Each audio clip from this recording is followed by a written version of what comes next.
Hello student, last time आपण आपले ह्याच्या आधी 2 लेक्चर्स झालेले आहेत. त्यामध्ये सुरुवातीलाच आपण ॲडॅप्टेशन इन कन्सेप्ट बघितली. How to adjust in the surrounding. Living organism कसे ॲडजस्ट करतात त्यालाच ॲडॅप्टेशन असं म्हणतात, त्यांच्यामध्ये होणारा चेंज. त्याच्यानंतर आपण ॲडॅप्टेशन इन प्लांट्स, वेगवेगळ्या प्लांट्समध्ये म्हणजे ॲक्वॅटिक पाण्यात राहणारे वनस्पती, ऑन द लँड किंवा टेरेस्ट्रियल किंवा अजून म्हणू शकतो आपण वेगवेगळ्या काय स्नोवी रिजन किंवा डेझर्ट प्लांट्स, ह्या सगळ्यांचं ॲडॅप्टेशन कसं असतं. फॉरेस्टमध्ये असलेले प्लांट्स कसे ॲडॅप्ट करतात ते त्या क्लायमेटमध्ये सराउंडिंगमध्ये, हे आपण आत्तापर्यंत सगळं प्लांट्स आणि त्याचप्रमाणे ते कसं फूड हे इंजेक्ट करतात. त्यांनासुद्धा लिव्हिंग ऑर्गॅनिझम असल्यामुळे त्यांनासुद्धा अन्न पाण्याची जशी गरज असते, पाणी हे आपण देत असतो पण अन्न हे ते स्वतः तयार करतात. They are autotrophic. ओके, मग हे सगळं आपण आता झाल्यावर आता आपल्याला पुढच्या कन्सेप्टकडे जायचं आहे, that is adaptation in animals. Okay, adaptation in animals he concept पाहताना लक्षात येईल तुम्हाला ॲनिमल्स म्हणजे आता सगळे तुम्हाला डोळ्यासमोर ॲनिमल्स आणायचे आहेत, म्हणून त्यांनी एक छोटीशी ॲक्टिव्हिटी सुरुवातीलाच दिली आहे. What is that? Make a list of animal in your surrounding. तुम्ही तुमच्या आजूबाजूला जे जे काही प्राणी तुम्हाला कुत्रा मांजर काय जे जे काही ॲनिमल्स दिसत आहेत त्यांची तुम्ही लिस्ट करा. त्यांच्यामध्ये काय काय वेगळेपणा आहे त्याची त्यांच्यामध्ये कम्पेअर करा, त्यांची तुलना करा, तुमच्या मित्रासोबत त्याच्याशी डिस्कस करा. वेगवेगळे त्यांचं राहणीमान कसं असतं, ते काय खातात, त्यांच्या बॉडी स्ट्रक्चरमध्ये काय कॅरेक्टरिस्टिक तुम्हाला जे ऑब्झर्व होत आहेत वरवर ते तुम्ही लिहून काढायचं आहे, की जेणेकरून तुम्हाला लक्षात येईल की ते त्याचा आपल्याला अभ्यास आणखीन डीपमध्ये काय काय करा, का बरं ते आहे, हे जे तुम्हाला तिथे काचे वगैरे प्रश्न पडणार आहेत त्या सगळ्यांची उत्तरे आपल्याला इथे लगेच मिळणार आहे. त्यासाठी थोडेसे सगळे प्राणी तुमच्या आजूबाजूला असलेले किंवा आजूबाजूला नाही आहेत पण ते कुठे फॉरेस्टमध्ये वगैरे आहेत पण आपल्याला त्यांच्या नावाने कुठे आपण टी व्हीमध्ये किंवा प्रत्यक्षसुद्धा काही वेळेस बघितले असतील किंवा कुठे झू पार्कला तुम्ही भेट दिली असेल तर तिथे तुम्ही त्यांना पाहिलेलं असेल, बरोबर आहे. तर त्या सगळ्या ॲनिमल्सला आता थोड्या वेळ डोळ्यासमोर आणायचं आहे आणि त्यांचं आपल्याला ॲडॅप्टेशन ते कसं करत असतात ते आपल्याला थोडंसं फील करून घ्यायचं आहे. ओके, मग बघा आता पहिलाच त्यांनी दिलेलं as compared to the terrestrial animals, the skin and the body shape of the aquatic animals appear to have the undergo changes. जर टेरेस्ट्रियल म्हणजे जमिनीवर राहणारे जे ॲनिमल्स आहेत त्यांच्याशी जर कम्पेअर करायला गेलो तर ॲक्वॅटिक ॲनिमल हे टेरेस्ट्रियल ॲनिमल आहेत आणि हे ॲक्वॅटिक म्हणजे बघा फिश आहे तो पाण्यामध्ये राहणार आहे आणि जो आपल्याला इथं हरिण किंवा सांबर आपण त्याला म्हणतो तो काय आहे टेरेस्ट्रियल आहे, बरोबर आहे. त्या दोघांमध्ये जर आपण कंपॅरिझन केले म्हणजेच काय आहे तुलना केली, कंपेअर म्हणजे काय आहे तुलना केली, तर skin and the body shape of the aquatic animals appear to have undergo changes. त्यांची जर स्किन बघायला गेलं तर काय होणार आहे बघा, skin and body shape of the aquatic animals appear to have the undergo changes. त्यांची स्किन आणि शेप बॉडीचा शेप बघायला गेलो तर वेगवेगळा दिसतो, बरोबर आहे. पण ह्याचा जर ॲक्वॅटिक ॲनिमलचा जो काय आहे तर त्याच्यामध्ये हळूहळू चेंजेस होताना दिसून येतात. Fishes have the scales on the skin and fins on the body. तर फिशेसचा जर आपण विचार करायला गेलो तर फिशेसमध्ये काय असतात त्यांच्यावरती खवले हे असे स्केल्स असतात आणि त्यांना फिन्स म्हणजे काय आपण म्हणू पंखासारखे फिन्स असतात त्यांच्या बॉडीला, बरोबर आहे. आणि मग ह्यांचा उपयोग काय करतात, there body tapers towards both ends. बघा पूर्ण आपण त्या फिशचा जो आकार आहे तो असा आपण रेकग्नाइज करतोय पूर्णपणे, त्याचा body tapers both it's end. Tapers म्हणजे पूर्ण असा बघा इकडे पण असा गोल आकार आला, या बाजूला पण गोल, लाईक द स्पिंडल सारखं. स्पिंडल म्हणजे विटी दांडू तुम्ही हा खेळ माहिती असेल किंवा कदाचित काहींना नसेलही. हा खूप आधीचा खेळ, आता जास्त आपल्याला दिसत नाही.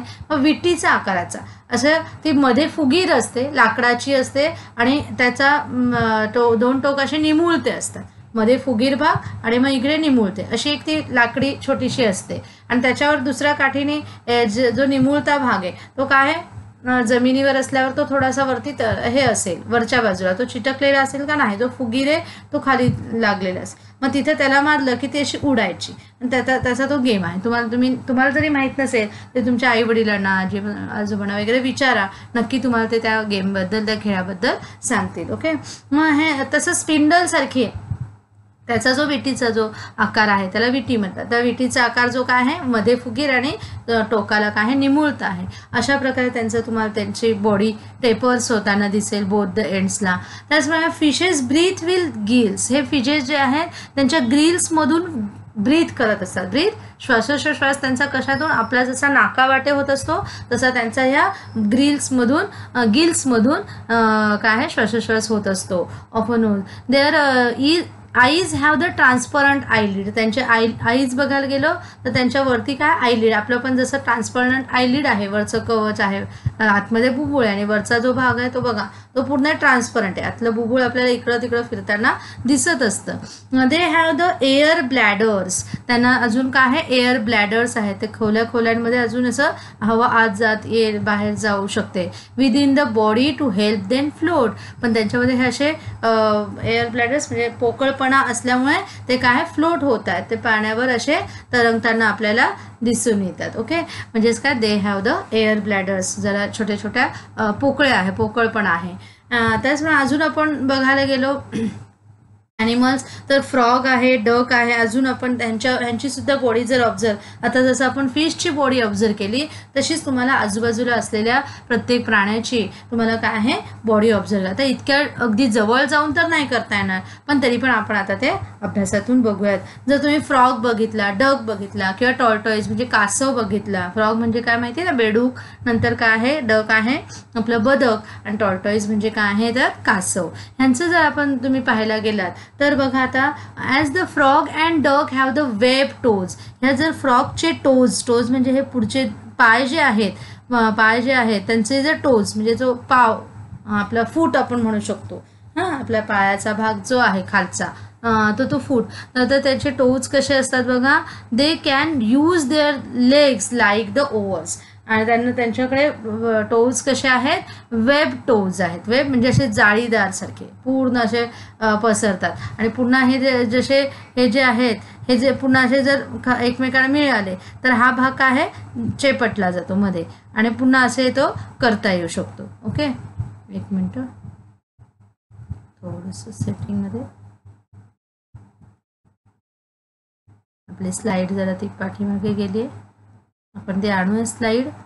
ओके आहे बघा इथे आपण बघायला गेलो तर हे जे टोज आहेत ते आपल्याला इकडे आलेले दिसून येतात.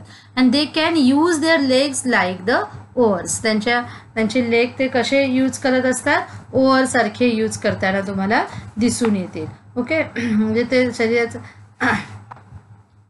त्यांच्या बोटांमध्ये पडदे आहेत. एक प्रकारे ते जे वेब टोजमध्ये आपण ते पडद्यासारखे आपल्याला दिसून पडदा दिसून येतो आणि त्याच्यामुळे त्यांच्या काय वल्ह हे लेग्स काय आहे वल्ह्यासारखे काम करतात. वल्ह आपण जसं बघा होडीमध्ये जेव्हा आपण असतो होडीत किंवा बोटीत जेव्हा आपण जातो तेव्हा त्याच्यात वल्हवतो बघा. एक नाखवा जो असतो तो वल्हवतो म्हणजेच काय पाणी जे आहे ते मागच्या बाजूला ढकलण्याचा प्रयत्न करतो. त्याचा जो वल्हवचा जो वरती एक काठी असते आणि खालच्या बाजूला असा गोल असा आकार असतो. तो आकार काय करतोय पाण्याला मागच्या दिशेने ढकलतोय की जेणेकरून पाणी मागे गेल्यामुळे आपली बोट जी आहे पुढे जाते. मग तसंच हे सुद्धा डक आणि फ्रॉगचे जे टोज आहेत ते लेग्स आहेत ते सुद्धा ह्या पडद्यांमुळे एक वल्हवचं काम करतात. म्हणून ते काय आहे बदक सुद्धा आपल्याला पाण्यावर असे स्विम करताना दिसून येतात. बेडूक सुद्धा काय आहे पाण्यावर सुद्धा जातो.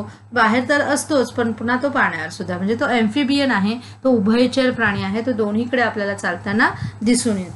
ओके त्याचप्रमाणे बघा water flows from the waxy feathers of the birds like the duck and whether water hen. बघा त्याचप्रमाणे वॅक्सी फीदर्स आहेत या बर्ड्सला कसे असतात डकला किंवा वॉटर हेन अजून एक आहे बदकासारखाच प्राणी आपल्याला बघायला मिळेल. त्यांचे फीदर म्हणजे पंख जे आहेत ते वॅक्सी फीदर्स आहेत.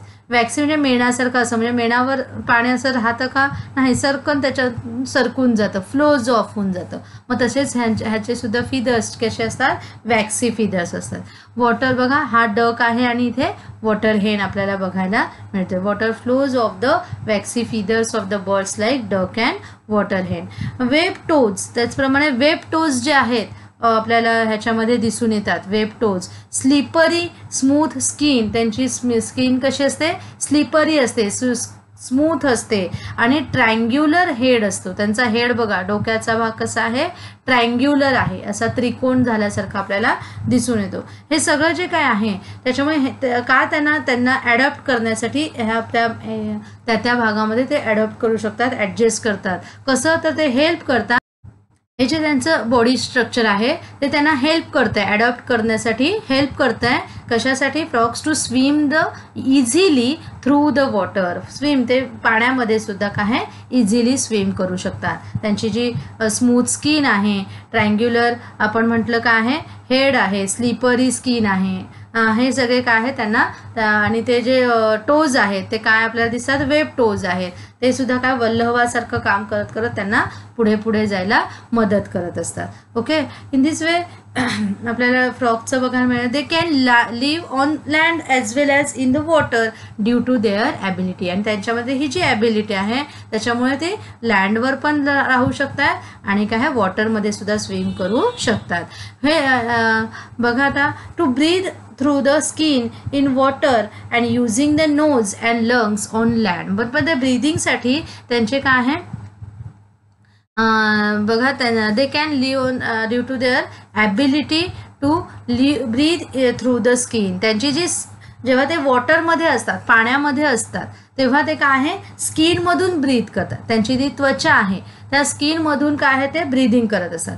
पण जेव्हा ते झाडावर बाहेर म्हणजे जमिनीवर असतात तेव्हा त्यांचं नोज आणि लंग्स यांच्यामार्फत त्यांचं काय आहे ब्रीदिंग, रेस्पिरेशन चालू असतं. Okay, the typical colour of the frog's back help to it to hide among the grasses. त्यांचा एक टिपिकल काही फ्रॉग असतात त्यांचा एक टिपिकल कलर असतो की जो आपल्याला हिरवागाळ बघा इथे दिसायला मिळतोय. तो जो आहे त्याच्यामुळे बघा खरं तर ह्या ग्रासमध्ये हा फ्रॉग आहे हे पटकन काही वेळेस दिसण्यात येत नाही जेव्हा आपण क्लोज जोपर्यंत जात नाही तोपर्यंत. आणि त्याच्यामुळे त्यांना तो सुद्धा हेल्प करतो. कलर सुद्धा त्यांना काय कशापासून हेल्प करतोय, त्या ग्रासेसमध्ये काय आहे हाईड राहण्यासाठी, लपून राहण्यासाठी. मग अशा प्रकारे आपण बघितलं बघा कोणते टेरिस्ट्रियल ॲडॅप्टेशन कसं करत असतात. आता त्याच्यामध्ये एक एक प्रकार आपण बघूया. फॉरेस्टमध्ये कसं किंवा ग्रासलँड गवताळी भाग जो असतो तिथले ॲनिमल्स कसे ॲडॅप्ट करतात ते पाहणार आहोत. मग आता तिथे बघा कॉर्निव्हरस ॲनिमल्स आपल्याला फॉरेस्टमध्ये, जंगलामध्ये सगळे वाईल्ड ॲनिमल्स दिसून येतात. त्यांना आपण कॉर्निव्हरस ॲनिमल असंही म्हणतो. वाईल्ड डॉग असतो तिथे, फॉक्स असतो, टायगर असतात, लायन असतात, असे मोठे मोठे वाईल्ड ॲनिमल्स आपल्याला तिथे बघायला मिळतात. मग कॉर्निव्हरस म्हणजे काय तर ह्यांना, आणि त्याच ॲडॅप्टेशनचा त्यांना वापर कशामध्ये होतं तर त्यांना खाण्यापिण्यासाठी इझी जावं ह्यासाठी, तिथं त्या प्रोसेस इझी जावी ह्यासाठी त्यांचं ॲडॅप्टेशन असतं. मग बघा आता we will discuss this in greater detail in the chapter of the nutrition. आपण आत्ता मात्र जास्त त्याच्या डिटेलमध्ये जाणार नाहोत. न्यूट्रिशन आपल्याला पुढे लेसन आहे त्या लेसनमध्ये आपण त्याच्या खाण्यापिण्याच्या ह्याच्याकडे डिटेलमध्ये जाणार आहोत. मग त्याचप्रमाणे जर तुम्हाला ह्याची माहिती बघायची असेल तर तुम्ही तुमच्या टी व्हीवर नॅशनल जिओग्राफिक किंवा डिस्कवरी चॅनल्स जे आहेत त्या चॅनल्सवर सुद्धा तुम्ही या प्राण्यांचं रिअलमध्ये कसे ते वागत असतात, कसं त्यांचं बिहेवियर असतात, कसं ते त्यांच्या प्रेला कॅप्चर करतात, कसं खातात, हे सगळं आपल्याला त्याच्यावर बघता येऊ शकतं. त्याच्यामुळे हे एक इन्फॉर्मेटिव्ह हे काही चॅनल्स आहेत की जे तुम्हाला माहितीसुद्धा असतील. माहिती नसतील तर नक्की ते तुम्ही माहीत करून घ्या, पहा. रोजच्या रोज जो काही तुम्ही इतर ठिकाणी काही कार्टून्स बघायला जो काही टाईम देता तर तो काय कार्टून्समधून काही एवढं ते काय रिअल नाही आहे. ते सगळं काय आहे आपण म्हणू शकतो ॲनिमेशन ग्राफिक्सचा यूज करून काय तुम्हाला ते रिअल दाखवायचा प्रयत्न करतात. But they are not real. They are only pictures and they are moving from here and there. ते फक्त पिक्चर्स इकडे तिकडे फिरवत असतात, ते रिअल नाही. पण ह्याच्यामध्ये बघायला गेलं तर तुम्हाला रिअल ॲनिमल कसे तिथं इकडे तिकडे तिथे फॉरेस्टमध्ये त्यांना स्वतःला भटकत असतात, कशा प्रकारे ते अन्नाच्या शोधात असतात, अन्न मिळालं की ते कशा प्रकारे तिथे बिहेव करतात, हे सगळं तुम्हाला रियालिटीमध्ये बघायला मिळतं. त्याच्यामुळे हे काही चॅनल्स मध्ये मध्ये नक्की तुम्ही दिवसातनं एकदा तरी रोज पाहिले पाहिजे की जेणेकरून तुम्हाला त्याच्यातून आणखीन माहितीही मिळणार आहे. आता आपण इथे तुम्हाला एक ॲक्टिव्हिटीवर तुम्हाला एक टेबल दिलेला आहे की जर तुम्ही जेव्हा त्यांचं ऑब्झर्वेशन कराल तेव्हा तुम्हाला ॲटोमॅटिकली हा पूर्ण टेबल तुम्हाला कंप्लीट करता येईल. मग काय काय दिलं, ॲडॅप्टेशन दिलेलं आहे, त्यांचं ॲडॅप्टेशन कसं होतं ॲनिमलचं. मग हे ॲडॅप्टेशन शार्प टीथ या ॲनिमलमध्ये कसे आलेले आहेत असं एक फॉर एक्झाम्पल, आणि त्याचा यूज काय होतो. आता जर शार्प टीथ हे कोणाला आपल्याला दिसून येतात, लायन आणि टायगरने काय ॲडॅप्ट केलेले आहे, शार्प टीथ हे करून घेतलेत. कशासाठी, to tear the flesh. Flesh म्हणजेच काय, मांस कापण्यासाठी, कट करण्यासाठी काय आहे त्याच्या शार्प टीथचा. बघा घरीसुद्धा आपण काही जे मांसाहारी लोक असतात ते मांस आणतात, पण तिथे काय बघा साध्या आपल्या हाताने वगैरे ते कट होणारं नाही आहे, त्याला आपल्याला काय आहे सुरी किंवा काही मोठ्या कोयतीने वगैरे ते आपल्याला कट करावे लागतात, वेळीवर धारदार वेळीवर आपल्याला ते कट करावे लागतात, बरोबर आहे. पण इथे हे ॲनिमल्स जे आहेत लायन टायगर सारखे ते स्वतःच्या टीथनेच ते कट करतात, म्हणजे त्यांचे टीथ नक्कीच काय आहे आपल्यापेक्षा भरपूर असे शार्प आहेत. तर ही लॉंग आणि पॉइंटेड बीक आपल्याला कोणत्या ह्याच्यामध्ये दिसून येणार आहे, तर किंगफिशर आणि क्रेन सारख्या पक्ष्यांमध्ये दिसून येते. का बरं, म्हणजे ही लॉंग अँड पॉइंटेड बीकचा त्यांना काय उपयोग होत असेल, ॲडॅप्टेशन कसं करत असतील, काय ॲडॅप्टेशन हा बॉडी पार्ट आहे तो ॲडॅप्ट केलेला आहे त्यांनी.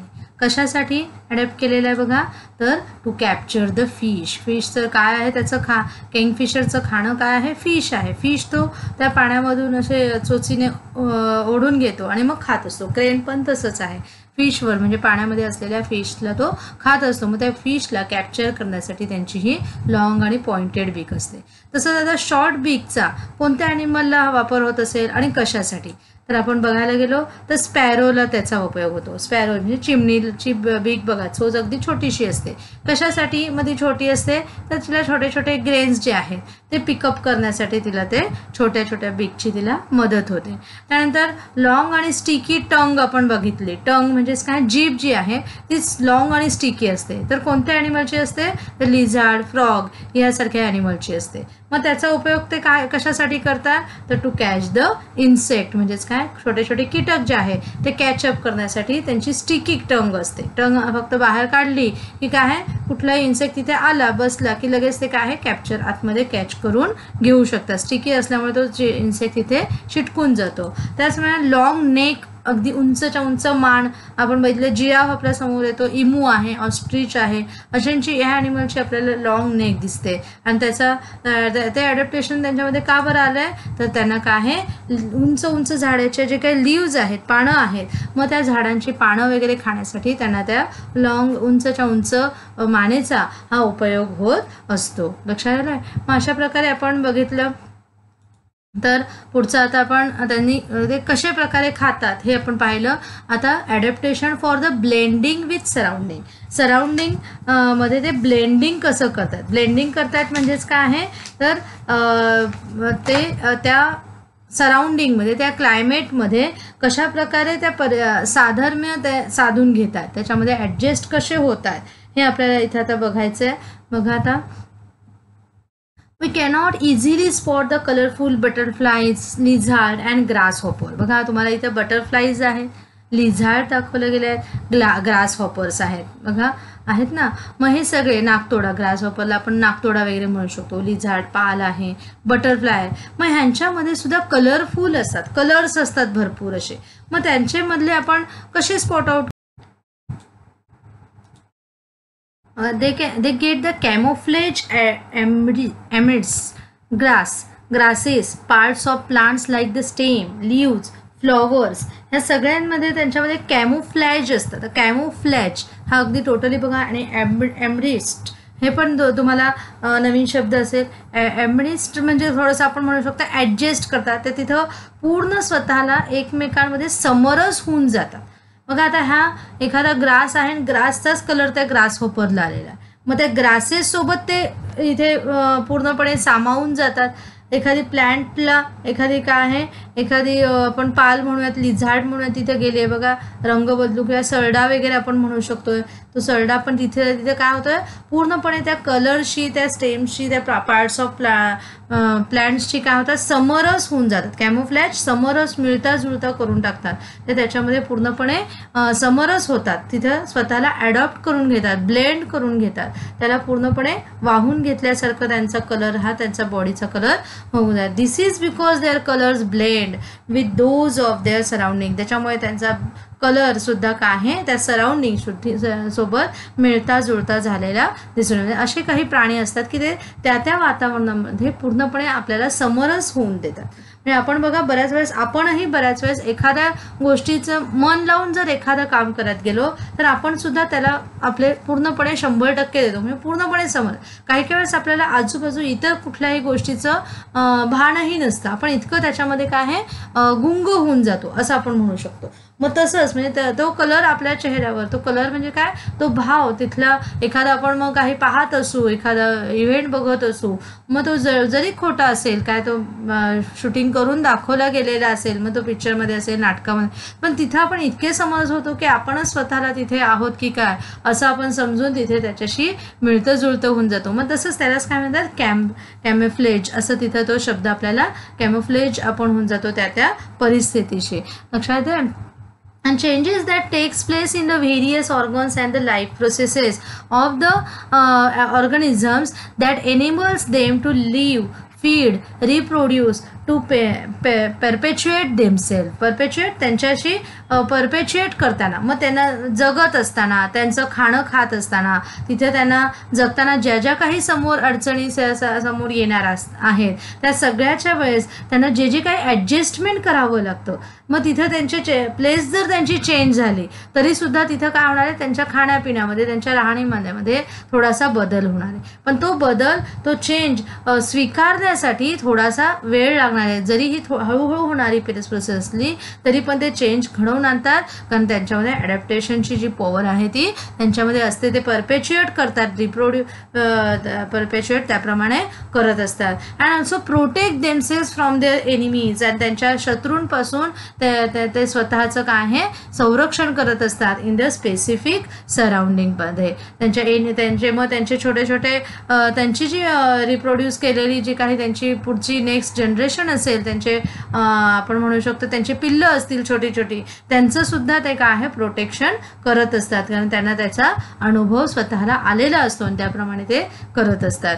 मग depending upon the habitat and its geographical conditions are called as the adaptation. आणि त्याच्यामुळे त्याचं जे काही डिपेंडिंग कशावर ते अवलंबून असतात, त्यांचं आजूबाजूचं त्यांचं वास्तव्य कुठे आहे ते, आणि त्यांचं जिओग्राफिकल कंडिशन आजूबाजूचं वातावरण कसं आहे. मग खूप हे हॉट आहे का, हॉट म्हणजेच काय खूप उष्णता, अतिउष्णता आहे का अति थंडपणा तिथे आहे का, एकदम दमट हवामान आहे, हे त्याप्रमाणे ते काय करतात स्वतःला तिथे ॲडॅप्ट करण्याचा प्रयत्न करत असतात. आता आपण पुढच्या ह्याच्यात बघणार आहोत Darwin's theory of the evolution. Okay.